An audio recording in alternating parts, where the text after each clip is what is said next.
sont demandés ne sont pas disponibles. Ou alors, il peut se faire que ce n'est pas couvert, mais si on vous donne normalement une ordonnance pour ces médicaments-là, sachant que c'est avec la carte CMU, normalement c'est couvert. Encore que, vous pouvez avoir dans une ordonnance des médicaments qui sont couverts par la CMU et d'autres médicaments qui ne sont pas couverts. Donc il faut rentrer vraiment dans le détail au cas par cas pour voir de quoi il s'agit. Mais ce que je sais aujourd'hui, c'est que les pharmacies jouent le jeu. Ils ont trouvé avec la CMU des accords sur les prix qui sont satisfaisants. Et donc, quand ils ont la disponibilité, quand effectivement c'est couvert par la CMU, ils le livrent. Maintenant, on peut venir et ce n'est pas couvert. Donc, pour le patient qui a une ordonnance, qui a la carte CMU, il se dit quelquefois que la totalité des médicaments va être couvert et peut-être qu'il découvre arriver là-bas. Là encore, il y a de la formation à faire pour savoir ce que couvre la CMU, ce qu'elle ne couvre pas, etc. Mais nous allons faire un effort de ce côté-là pour essayer d'examiner de plus près cette question et voir dans quelle mesure, là également, apporter, je dirais, une amélioration au système d'accès aux médicaments. Il y a juste 3 sujets encore avant qu'on passe au 3e pilier. Jeunesse et emploi, on ne peut pas l'occulter. En 2023, vous avez décrété 2023, année de la jeunesse, avec le programme PG Group qui consacrait 1 milliard de francs CFA par jour à la jeunesse. Alors des jeunes, aujourd'hui encore, se demandent en 2025 à quand notre tour.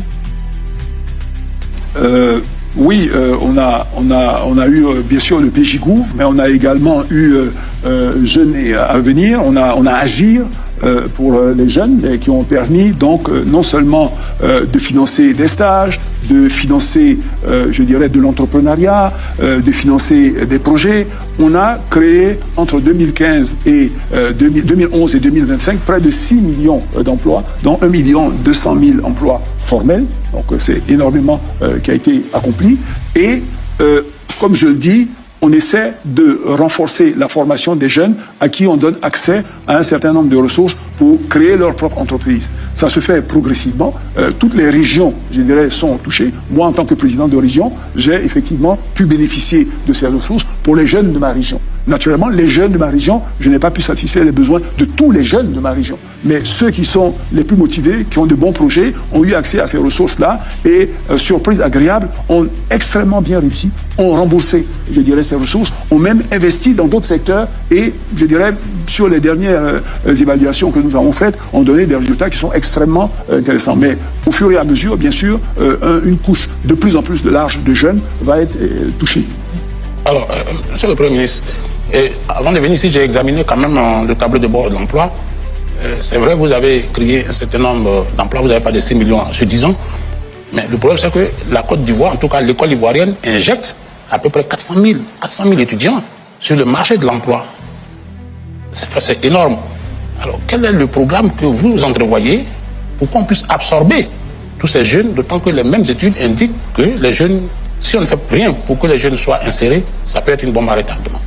Bien sûr, nous en sommes parfaitement conscients et dans ces projets de société que nous avons, c'est pour ça que je le disais, je dirais tantôt, le secteur privé, le développement du secteur privé est l'axe central, le pivot véritablement central de cette stratégie. Parce que partout dans le monde où que vous allez, l'État ne crée pas des emplois, l'administration ne crée pas des emplois. Sur une cohorte de 400 000 qui sort, l'administration peut en prendre 20 000, 25 000. Mais je dirais le secteur privé, il va en prendre 100 000. Donc ce secteur privé-là, c'est lui qui doit être dynamisé pour pouvoir effectivement créer des emplois. D'où l'investissement, je dirais, dans le capital humain, l'investissement dans les infrastructures pour pouvoir attirer les investissements privés, créer des entreprises qui vont embaucher les jeunes. Il n'y a pas de solution miracle. La solution, c'est le développement du secteur privé et ce sont les entreprises privées qui créent, je dirais, de l'emploi. Donc, c'est bien pour cela que nous avons dit, au cours des 5 prochaines années, on passe à un système d'accélération. L'État, à nouveau, est arrivé maintenant, le pays est arrivé maintenant à un niveau où, je dirais, les réglages sur un certain nombre de secteurs clés par rapport à d'où nous venons est satisfaisant pour pouvoir accélérer la machine et avoir des ambitions beaucoup plus grandes. Donc, dans divers secteurs stratégiques, on va accroître l'investissement, qu'il soit national ou direct étranger, pour pouvoir investir dans des secteurs où il y a un potentiel énorme de création d'emplois. Dans le secteur agricole, on pourra en venir, dans le secteur industriel, dans le secteur tertiaire, dans tous ces secteurs-là, ce sont des secteurs à potentiel. Mais il faut investir, il faut créer effectivement de la valeur ajoutée, il faut créer des emplois et l'État va stimuler ça. Donc la réponse à l'emploi, c'est la création d'un environnement propice à l'investissement privé, créateur par excellence d'emplois et de revenus. Alors sur la question de l'emploi, je vais parler des femmes. Les femmes ivoiriennes savent se battre, on le sait. Au-delà du FAFSI, de ces actions qui sont menées, est-ce qu'il pourrait arriver que l'on pense à créer une agence dédiée essentiellement aux femmes pour accompagner certainement leur autonomisation à l'image de l'agence Emploi Jeune? On pourrait créer une telle agence? Oui, c'est tout à fait envisageable, mais je voudrais d'abord vous dire que l'agence Emploi Jeune, c'est pas une agence d'hommes. C'est une agence pour des jeunes. Je parle d'une agence dédiée aux femmes. Oui, je pense. C'est tout à fait envisageable. Je crois que le FAFSI est un exemple, mais le ministère de la Femme et de la Famille également, à travers des financements de bailleurs de fonds, adresse des thématiques relatives à l'autonomisation des femmes et à la génération de revenus. Bien sûr, ce n'est pas fait dans une agence particulière, puisque chacun de ces bailleurs de fonds ont des méthodes, je dirais, de gestion de projet et de décaissement bien particuliers, auxquelles il faut s'adapter. On pourrait, je dirais, envisager de créer une agence qui est spécialement dédiée aux femmes, mais à mon avis, les agences existantes qui traitent de ces questions-là sont femmes sensibles et peuvent effectivement regarder le sujet de la femme. Parce qu'en même temps qu'il faut favoriser la femme et entrer dans une logique, je dirais, égalitaire, en même temps, la femme n'est pas moins que l'homme, ou voilà, donc elle doit recevoir une attention égale. C'est au niveau des hommes, je dirais. On parle de discrimination positive. De discrimination positive. Je veux dire, c'est au niveau de nous, dans l'exercice de ce qu'on fait, où on doit effectivement être, j'allais dire presque femme sensitive, hein, parce que nous-mêmes, on ne porte pas un regard, je dirais, qu'il faut. Je veux dire, sans avoir cette agence-là, vous allez regarder dans certains services, vous allez regarder dans certains départements.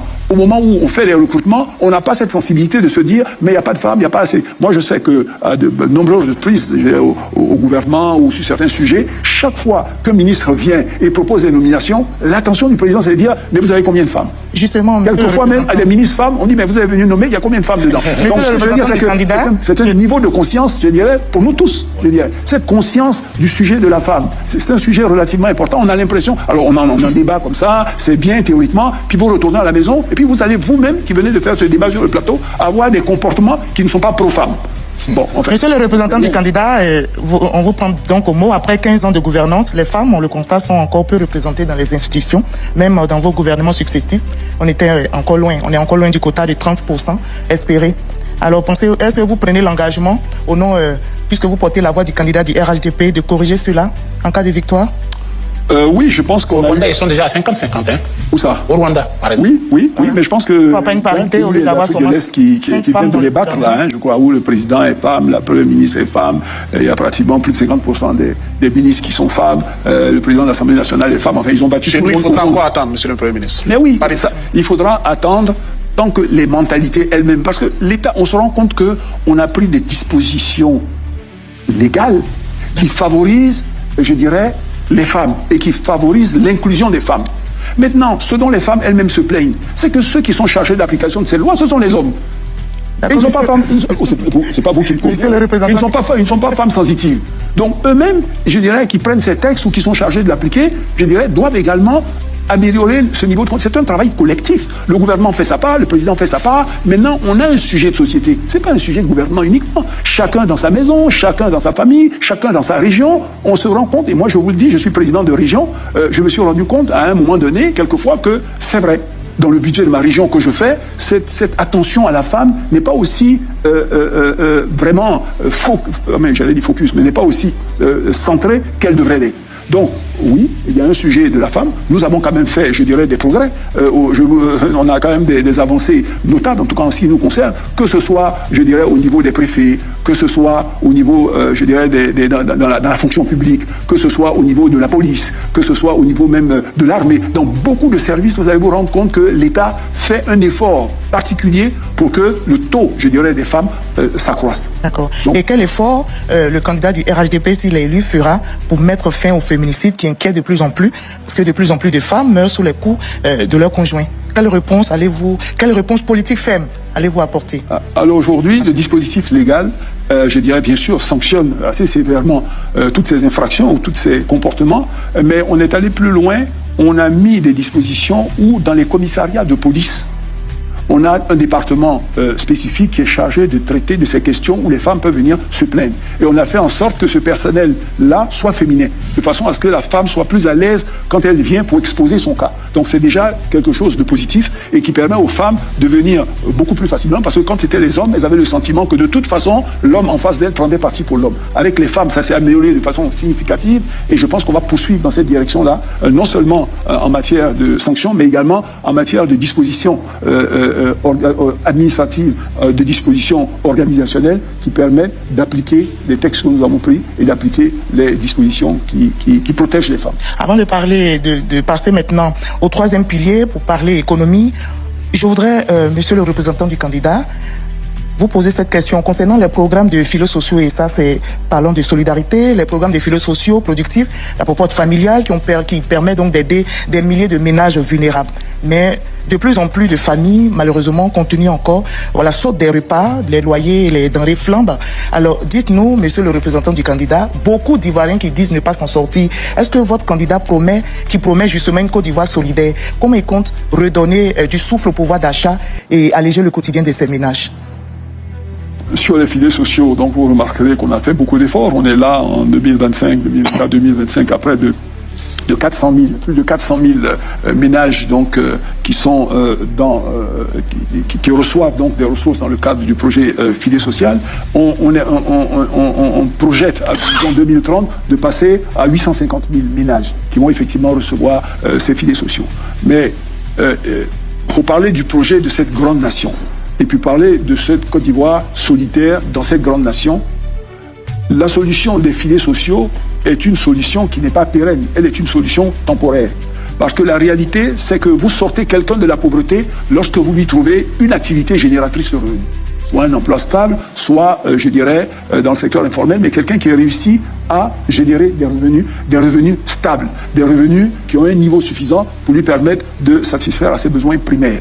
Donc là encore, je reviens sur le développement du secteur privé, des PME ou des grandes entreprises, aider des acteurs à créer des activités, à créer des entreprises où ils recrutent du personnel et où ils les rémunèrent.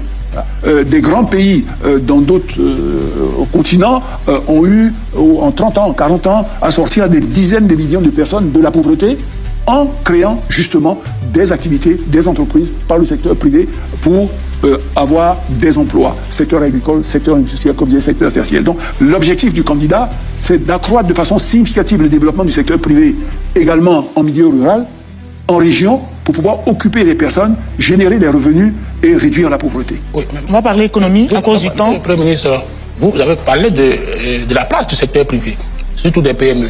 Mais les statistiques nous disent que près de 80% des PME meurent avant 3 ans.